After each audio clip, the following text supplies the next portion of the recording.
Most landlords believe that late fees are simple. They're not. In fact, some of the most common late fee clauses that I have seen can be ineffective, unenforceable, and even illegal, depending on the state that they are operating in. So we need to pull back the curtain on late fees to ensure that everyone understands how to properly research and implement a late fee policy that is not only a deterrent, but it's also ethical and legal. So a late fee is the monetary amount that a tenant has to pay when they pay their rent past a due date. All of our leases have due dates. For most of us, it's the first. This is when we would like the tenants to pay us rent. We would like them to.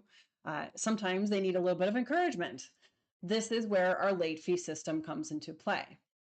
We encourage on-time payment by saying if you pay prior to this date, you will not pay a fee. But if you pay after that, then yes, there will be a fee. If you think about your credit card or your home loan or your car loan, all of those have late fees, and they also likely don't have grace periods. And this is where I have gotten pushback from landlords over my career teaching landlords. I've gotten pushback with a minute. Wait a minute. My mortgage, I don't have a grace period. My credit card, I don't have a grace period. Why do I have to give them a grace period?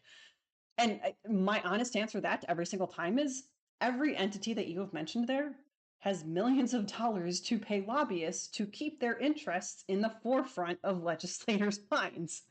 We as landlords, we don't have that luxury. I don't know if you've noticed that.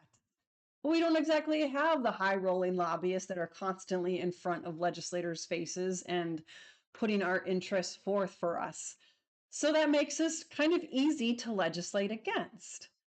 This is also why I am a huge proponent of not only operating within the confines of your state statute, but also operating ethically. So going beyond just what the statutes say you have to do and doing things on a very ethical basis, remembering that we're all humans involved in this.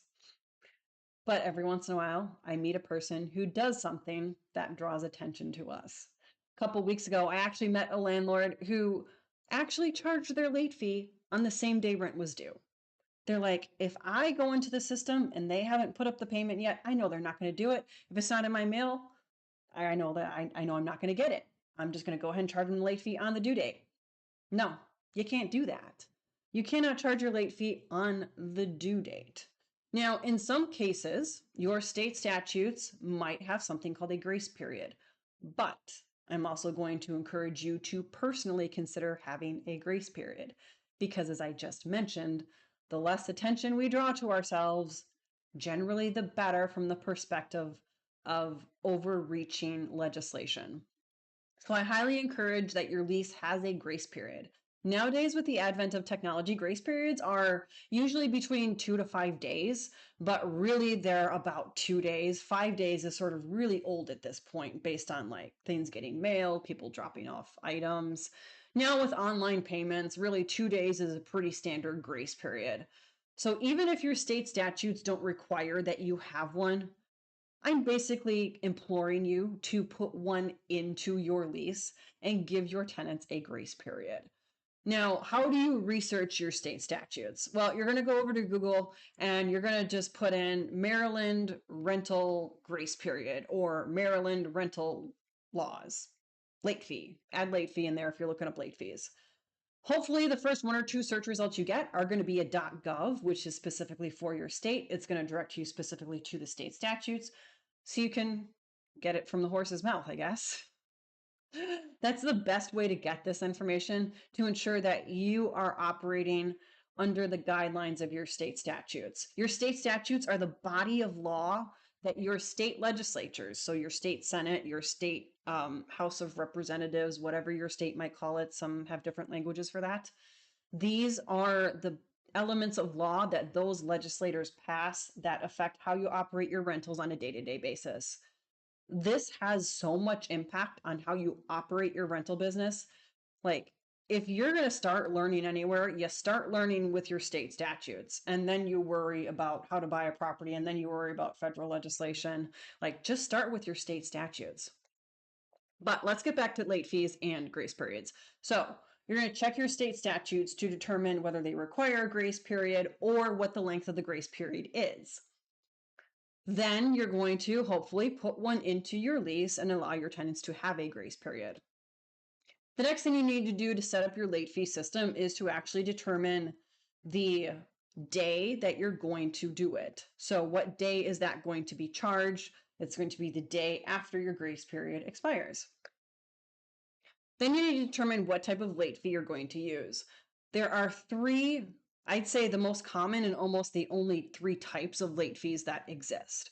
We have a flat fee, which is a set amount charged on a certain day per the lease. So with a flat fee, it's $50, $75, $85. It's always that. There's no question about it. The other one is, and this is a careful Icarus, I do not pass go. I do not recommend that you do this.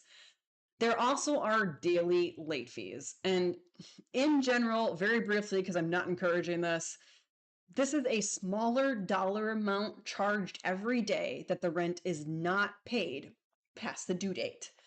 Typically, it's a very small amount, like $5 a day, sometimes even $10 a day. But judges are not a fan of these. They often rule these as being exorbitant and beyond the spirit of the law. So if you have a daily late fee, you could definitely find yourself on the wrong side of a dressing down, as the Brits would say, by a judge, because they're likely going to pull that out of the tenant ledger and say, this is exorbitant, they don't owe it, and I'm going to yell at you while I'm doing this. The other type of late fee, because technically I'm only encouraging two, is a percentage late fee. So this is actually becoming increasingly popular. It's where the rent late fee come into play against each other. So what that means is that we're considering how much the rent is when we're determining how much the late fee is. Because if we go back to the conversation about how we want late fees to be a deterrent to rent, a $75 late fee on a $600 rent is a pretty strong deterrent. But that same $75 late fee on a $2,100 rent, it's definitely not going to be a deterrent. So this is why a lot of landlords with diverse portfolios are making it easy on themselves, and they're transitioning to a percentage late fee, where it's just written in the lease that the late fee is blank percentage of the monthly rent that is charged. So certainly if you have a very diverse portfolio, it makes it easy for you to remember what your late fees are. You're not like, well, $600 here, which means it's $75 here, and then it's $800 over there, which means it's $85 here, and then I think it's $110 over here. No, everything is just, it is 5%, 7%, fill in the blank of the monthly rent. The other reason that these are becoming increasingly popular is if you have a tenant that stays with you long term, it's pretty easy for us to remember to increase the rent. And if we're doing that for 5 years, and as we've seen recently, markets tend to appreciate with rent kind of quickly right now, you could easily find yourself in a situation where the tenant started out paying $900, now they're paying $1,300, and that $50 late fee is definitely no longer a very big deterrent. But we don't often think about late fees. So this is another reason that a percentage late fee is becoming increasingly popular. It takes a lot of sort of the guesswork and the keeping up with it out of the way, and it also is able to make it so that it is a strong deterrent regardless of the exact rent that that tenant is actually paying. Late fees are just one small piece of running a successful rental business. If you're a landlord or investor looking for practical education without all that guru nonsense, then you have landed in the right place. I am dedicated to bringing you content that is about day-to-day operations, not this get-rich-quick 0 to 100 in 6 months bull crap that exists out there.